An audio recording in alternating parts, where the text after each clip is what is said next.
A esta hora de la mañana vamos a saludar con el ingeniero Roberto Cuero, asambleísta de UNES. Con él vamos a hablar del juicio político. Ingeniero Cuero, buenos días. Gracias por aceptar conversar con Ecuador en directo y por la deferencia a este medio. Usted creo que escuchó parte de las declaraciones del asambleísta Geraldine Weber, que dice que se va del PSC por culpa de UNES. Primero dijo que no era alzamanos, después dijo que Lasso era un inepto, o es un inepto, y finalmente que quería ser parte del CAL. Y ya lo último, que por culpa de UNES. Bienvenido. ¿Cómo estás, Jaime? Gustavo, un saludo cordial, un abrazo fraterno a las personas que nos ven y nos escuchan. Mire, Jaime, usted me conoce, me ha entrevistado varias ocasiones, tenemos eventualmente comunicación permanente por sistemas, por su área periodística y mi trabajo en la Asamblea. Yo trato de ser lo más respetuoso posible, Jaime, con la política interna de los grupos y los partidos políticos. Permítame, con todo cariño, con todo respeto hacia usted y hacia la audiencia, no meterme en un problema interno de un partido político. Soy muy respetuoso de esos procesos.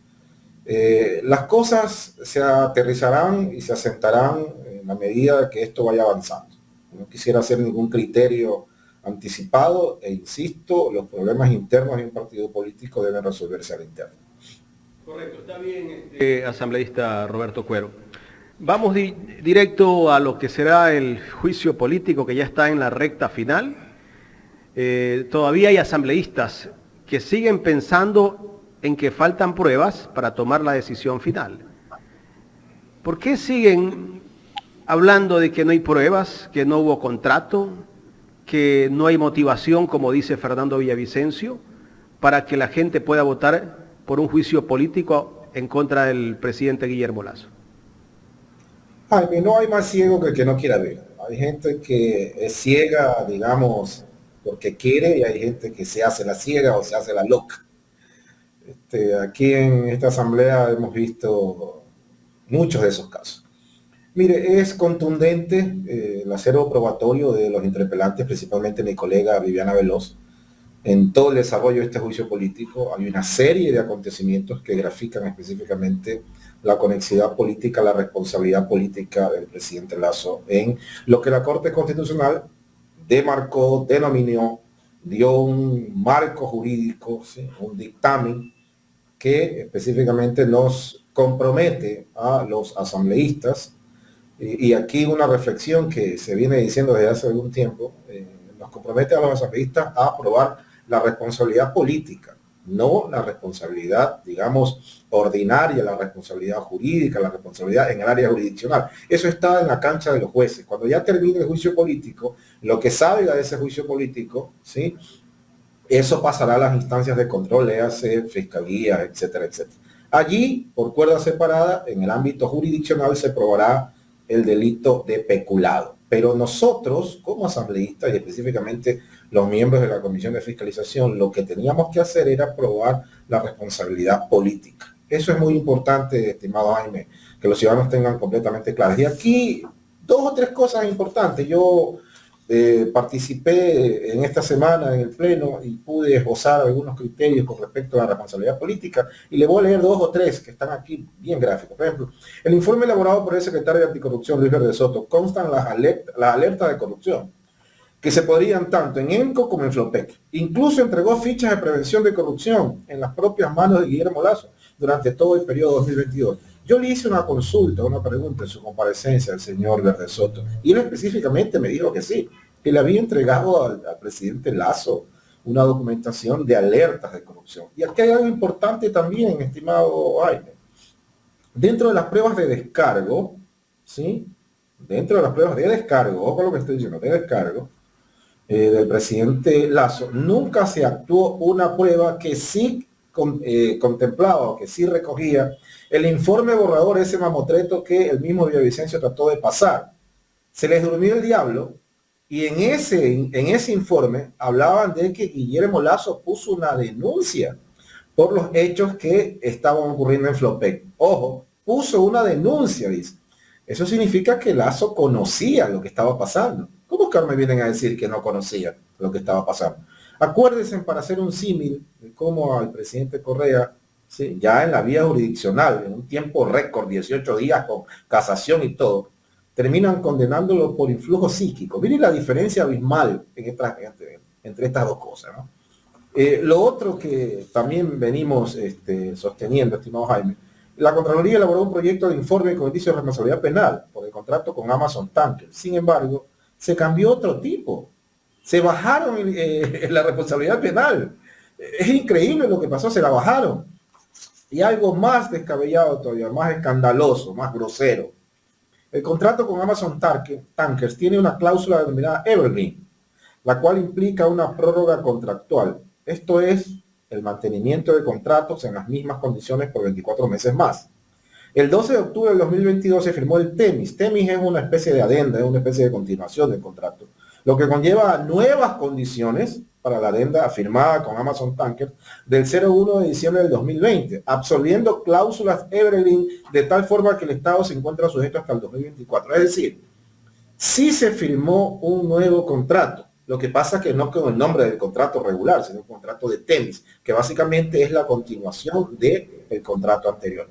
Es decir, los hechos que prueban la responsabilidad política del señor Guillermo Lasso están expresos, están totalmente expuestos, totalmente demostrados. Obviamente, aquí hay una parte que intenta tapar el sol con el dedo, ¿no? Ingeniero Cuero, buenos días. ¿Cómo está, ante esta Gustavo? explicación en la que el pueblo ecuatoriano lo tiene muy claro, pues lógicamente hay un juego mañoso político dentro de la Asamblea que está auspiciado por el gobierno, y esto vuelve a este juicio político a Guillermo Lasso totalmente impredecible. ¿Por qué digo esto? El 4 de marzo, con 104 votos, aprobaron el informe de la comisión del caso Gran Padrino, y todo el mundo dijo, se jodió Lasso, y disculpen la palabra que antecede. Todos veían allá a Guillermo Lasso fuera. Luego, el 16 de marzo, 59 legisladores firmaron la solicitud de juicio político. Entonces ahí la prensa, la comunidad política, la comunidad en general decía chuzo, como que va a ser dura la pelea. Pero después, el martes pasado, 88 votos finalmente aprobaron el juicio político, ¿verdad? Pero de ahí, 21 asambleístas se ausentaron por arte de magia. Pachacuti, BAN, ID y los independientes. ¿Cómo usted ve el tema del juicio? ¿Se alcanzarán los votos necesarios? Porque de los 88 del día martes, faltarían solo 4 para poder ya destituir al presidente, ¿no? Pero Gustavo, la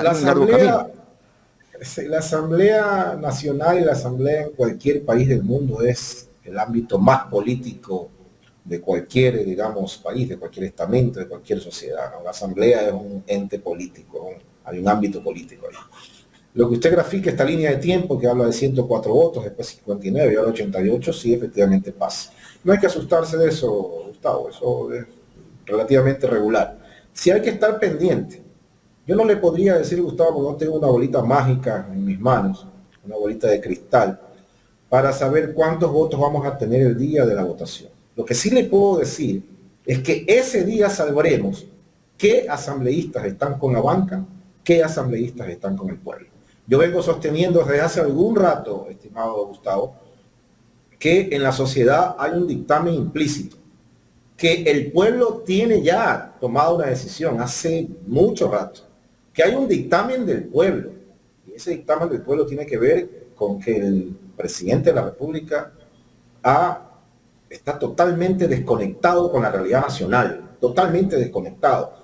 Efectivamente tenemos un marco jurídico en el cual nos estamos desenvolviendo, inclusive el dictamen de la Corte Constitucional, que específicamente nos orienta a probar, insisto, esta responsabilidad política en solamente un cometimiento de un delito. Me refiero al tema peculado, responsabilidad política del lado de los asambleístas. Pero hay una serie de aristas, estimado Gustavo, que a diario grafican esta inconformidad del pueblo, esta inconformidad del ciudadano. Permítame decirle 2 o 3 cosas rapidísimas. En el tema de seguridad ciudadana, por ejemplo, Gustavo, en el 2022 Ecuador ya vivió el peor año de su historia en materia de seguridad. 4.603 muertos. 4.603 muertos. Una tasa de homicidio de 25 por cada 100.000 habitantes, una cosa de locos. Solo en el 2022. Entre 2021 y 2023 las muertes violentas crecieron casi un 90%. El sexto país más violento en la región, por encima de México. Ustedes pueden creer. ¿Cuándo en la vida se había visto una situación así? Solo en la zona 8, estimado Gustavo, las cifras son escalofriantes. En el 2022 cerró con 1.455 muertos. 2023 hasta el 3 de mayo ya van 805 muertos. Si la tendencia continúa, ojo ciudadanos, si la tendencia continúa así, el 2023 cerrará con más de 2.400 muertes, 1.000 más que en el 2022. Comparen el 2017 que se registró 201 muertos. En el tema de femicidio, 332 femicidios en el 2022. Crisis carcelaria, 2.581 presos han muerto desde el 2019 en las cárceles del Ecuador. En el tema de migración, 14.000 ecuatorianos han cruzado la selva de Darién. 14.000 ecuatorianos. Tremendo. Y en el tema de incrementos de secuestros extorsivos, estos son temas que yo manejaba cuando estaba en la gobernación de la provincia de Guaya. 1.263% ha crecido el secuestro extorsivo desde el 2016 hasta la fecha. Es una locura, pues, estimado Gustavo. Dirán que sí, bueno, al presidente no se lo va a juzgar por este tipo de índice, no se lo va a juzgar por este tipo de datos, no se lo va a juzgar por este tipo de cifras. Falso, por supuesto que se lo va a juzgar por eso también, desde el punto de vista de esta sintonía con el pueblo que debe tener un mandatario. Siempre se vinieron quejando de que no tenían las herramientas dentro de la ley para poder enfrentar la delincuencia. Ahora vemos que con las leyes que han estado allí han tomado algunas decisiones, como por ejemplo hacer que las Fuerzas Armadas colaboren permanentemente con la policía, los estados de excepción, las zonas de seguridad. Siempre han tenido herramientas para tomar la decisión, estimado Gustavo. Lo que pasa es que no han tenido la decisión política, que eso es determinante para poder abordar un tema tan grave como este. Yo vengo sosteniendo, por ejemplo, que este niño sicario de 11 años, a la final su primer delito fue robar por hambre. Y vaya a ver por las zonas deprimidas de Esmeraldas, vaya a ver Esmeraldas, que tiene, agárrese Gustavo, 63.03 muertos por cada 100.000 habitantes. Es una tasa, ni siquiera Medellín, en la época de los 90 tenía una tasa de homicidio de esa época. Ni siquiera Medellín, en la época de Pablo Escobar, tenía una tasa de homicidio de esa época. Esmeraldas es la sexta ciudad en el mundo más peligrosa, en el mundo. Y está en Ecuador, ojo. O sea, este tipo de cosas, Gustavo, Jaime, que venimos sosteniendo desde hace algún tiempo, tiene que ver con la falta de decisión que han tenido las autoridades en el tema de seguridad y en otras aristas que podemos ver, ya lo dije, migración, vialidad, empleo, cosas tan sencillas como ir a sacar una cédula o un pasaporte. Uno se da cuenta cómo el país ha retrocedido 30, 35, 40 años. Vaya a ver las colas pues que hay para sacar una cédula, para sacar un pasaporte, para sacar una licencia. Cosas como esa, de una u otra manera, grafican, e insisto, el retroceso que ha tenido el país. ¿Cómo me van a decir que estas no son dictamen de la sociedad? Estamos claros, estamos conscientes, ya lo dije, el equipo de asambleístas que se puso en el hombro este proyecto de juicio político, me refiero a la colega Viviana Veloz, entre otros, han demostrado hasta la saciedad esta conexión política, esta responsabilidad política del presidente Lasso en lo que demarcó la Corte Constitucional. Pero no podemos dejar de lado todo lo que está pasando fuera de este contexto del juicio político al interno de la Asamblea. Lo que está pasando es real, estimado Gustavo. Los muertos son reales. Un asambleísta decía que el presidente de la Asamblea hipotéticamente se iba a pegar un tiro en el pie por lo que está haciendo. Bueno, los tiros hipotéticos no tienen asidero cuando vemos que hay tiros en la cabeza, tiros en el pecho, afuera, Gustavo. Eso es una realidad. Por eso creo, Gustavo, que más allá de ese análisis que usted hace, en el cual coincido plenamente con usted, tenemos que contar los votos el día de la votación. No tenemos otro momento para hacerlo, estimado Gustavo. Ingeniero Cuero, ante esta realidad que usted nos ha presentado, pues un hombre que conoce perfectamente, pues fue gobernador del Guayas, ha tenido la oportunidad de conocer plenamente la realidad que vive uno de los cantones, una de las provincias más conflictivas, se podría decir, en tema de delictivo, pero continúa de forma insensible la respuesta de este gobierno. Ayer condecoraron al que hace pocos días le pidieron la renuncia y hasta se pelearon dentro de una cabina de un avión entre el presidente porque lo ha hecho quedar mal ante el país, porque no ha hecho nada, y ahora resulta que es el mejor servidor público en tema de cuidado interno. Pero bueno, Gustavo, yo insisto... Permítame hacer un comentario frente a eso, disculpe por favor, que le interrumpa. Mire, el general Gallo, nombre que lleva la Escuela de Formación de Policías y Oficiales de Policía, ¿sí?, debe estarse revolcando en su tumba ahorita, porque así se llama, ese es el nombre que tiene el reconocimiento que le acaban de dar a Diego Ordóñez. El general Gallo debe estarse revolcando en su tumba, precisamente por ese reconocimiento. Muy bien, ahora, volviendo al tema del juicio político, ¿y por qué insisto en este tema de que se vuelve impredecible? Porque si bien es cierto, la única bancada responsable y firme y fiel al pueblo ecuatoriano ha sido UNES al momento. Todos los demás, Izquierda Democrática divididos, Pachacútec ni se diga, social cristianos por ahí que se van por las ventanas, por las puertas, por todos lados. Bueno, y el banque es gobiernista. Pero más allá de eso, ahora la decisión está entre Pachacútec y Izquierda Democrática para poder llegar a conseguir los votos necesarios. ¿Qué pasa, asambleísta, si... Yo creería que entre el lunes o martes de la próxima semana se debe presentar el presidente de la República? ¿Qué pasa si el presidente no va? Aunque ha dicho el ministro de Gobierno que sí va a asistir. Pero, ¿qué pasa si el señor decide no ir? No hay ninguna sanción para que no asista. ¿Cómo lo van a juzgar? Mire, es lamentable que algunos partidos políticos, con el respeto que se merecen, tengan algunos cuadros que están en otro trip, diría la alcaldesa de Guayaquil.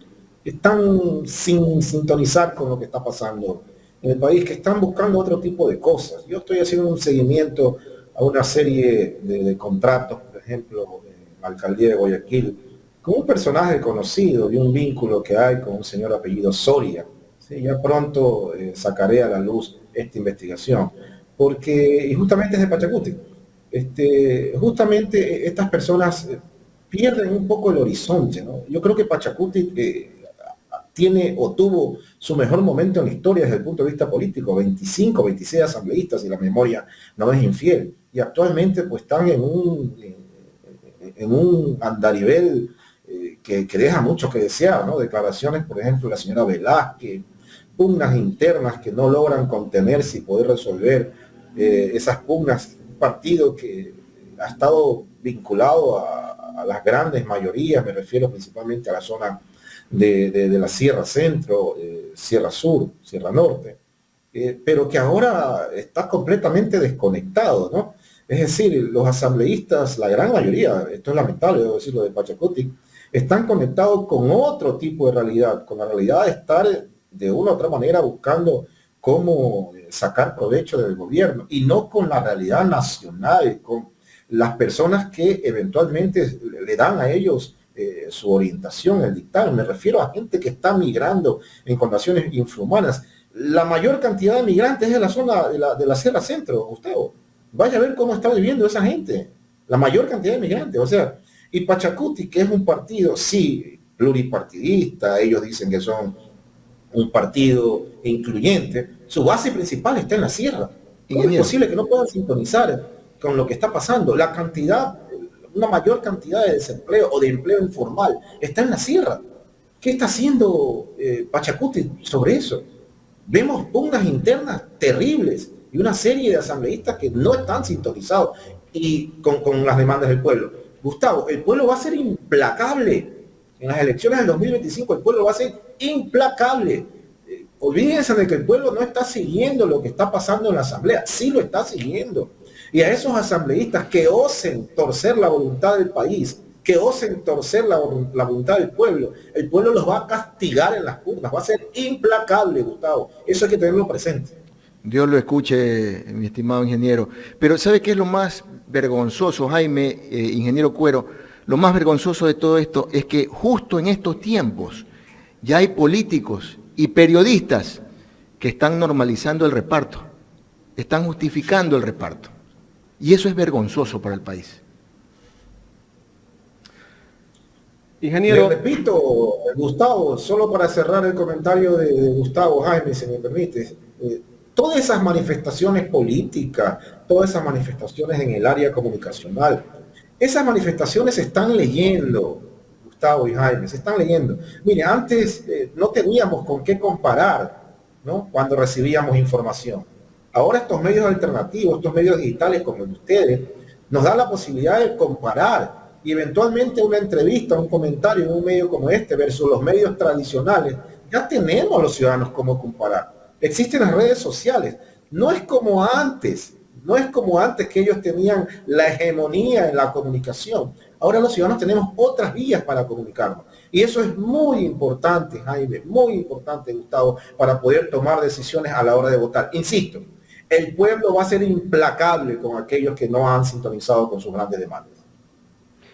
Ingeniero, Juan Carlos Porras, un seguidor de YouTube me dice que le transmite esta pregunta. Me dice que si se debería hacer una reforma al Código de la Democracia para evitar lo que estamos viviendo ahora en la Asamblea, esos camisetazos, asambleístas que llegan por una tienda política, resulta que de la noche a la mañana se pasan a otra tienda política. ¿Cuál es su criterio? Yo estoy de acuerdo con esa reforma, totalmente de acuerdo con esa reforma. Sí, porque hemos visto que algunos asambleístas en estos días, un partido ha tenido 4 bajas y buscan justificaciones que no vienen al caso, como la señora Weber, que ha dicho una cosa, después ha dicho otra, tratando de justificar algo injustificable. Ahora, pasemos al tema de la elección del presidente de la Asamblea o presidenta que se va a dar el día domingo. UNES depuso sus aspiraciones de ir por la presidencia de la Asamblea. ¿Por qué? Bueno, Jaime, un acto de desprendimiento, el colega Marcelo Holguín, dado que hay grandes objetivos que deben rebasar los objetivos individuales, objetivos de grupo, objetivos de país, objetivos estratégicos inclusive, ella depuso la posibilidad de ser ella la candidata a presidenta de la Asamblea. Era un cuadro que de una u otra manera goza con el respaldo de la mayoría de nuestra bancada absoluta, ¿no? La mayoría de nuestra bancada absoluta, y obviamente pues había que hacer los lobbies respectivos para conseguir los votos. Sin embargo, insisto, en un gesto de desprendimiento, Marcelo Holguín ha dicho al interno, y eso se ha trasladado ya, que ella depone su candidatura a la presidencia y hemos comprometido nuestro respaldo ya al señor Virgilio Saquicela. Eso, conciliando con aliados en esta mayoría, creo que podríamos obtener nuevamente la presidencia del señor Saquicela y de una u otra forma, pues, en ese espacio que la compañera Marcelo Holguín pueda ser candidata a vicepresidenta. ¿Existen los votos para que Virgilio Saquicela sea el presidente de la Asamblea o se reelija como presidente de la Asamblea?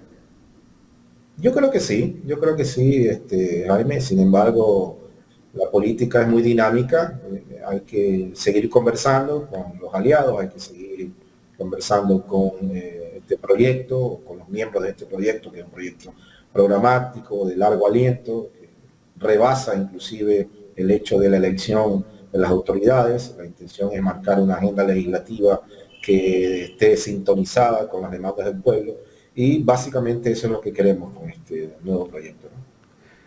En este nuevo periodo vienen nuevos presidentes de comisiones, se renueva el CAL también. El PSC ya no tendrá un representante del CAL porque ya no son bancada, ¿no? ¿Con cuántos asambleístas se conforma una bancada?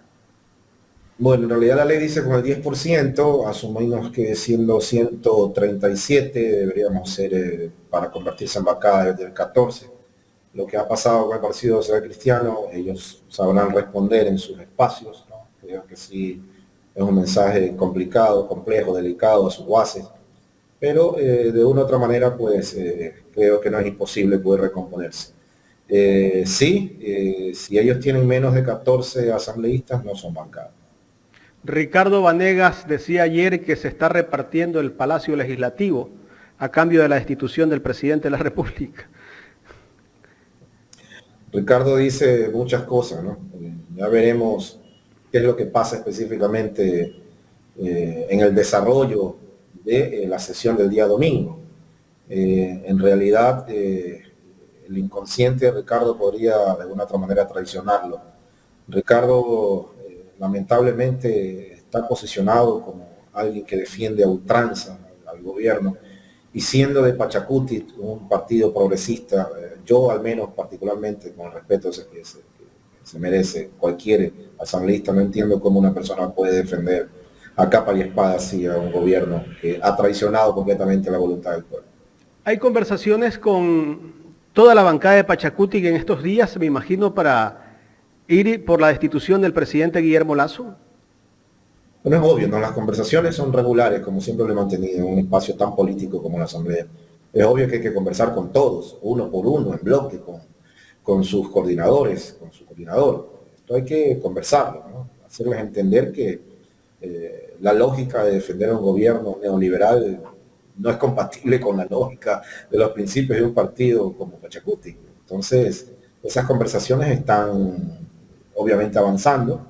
Esperemos que surtan el efecto adecuado, ¿sí? Esperemos que conjuntamente también con otros sectores, como por ejemplo la izquierda democrática, independientes, entiendan que es un momento crucial en la vida republicana del país y tengamos que tomar una decisión acorde con las grandes demandas del pueblo. Esto es lo importante, Jaime. Esto va más allá de un sentimiento específico, de una animadversión que se pueda pensar que hay en contra del señor Lasso. Particularmente yo no tengo nada en contra desde el punto de vista personal del señor Lasso. Pero cuando uno está al frente de un país y no logra sintonizar con las grandes demandas del país, no logra sintonizar con las grandes demandas del pueblo, no logra cambiarle la vida en positivo a sus mandantes, yo creo que lo mejor es dar un paso al costado.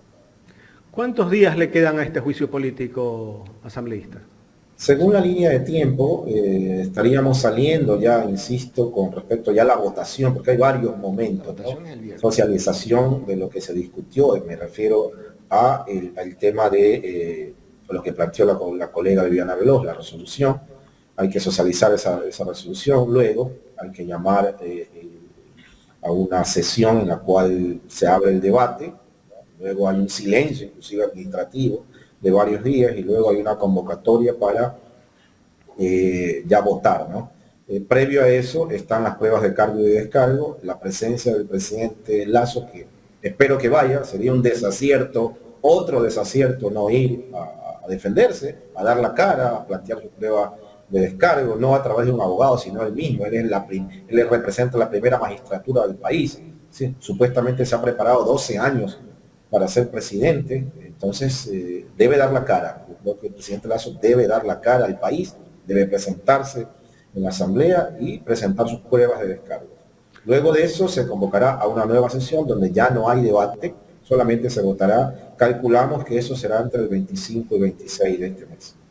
El vicealmirante Johnny Estupiñán ha sido también convocado para el final de este juicio.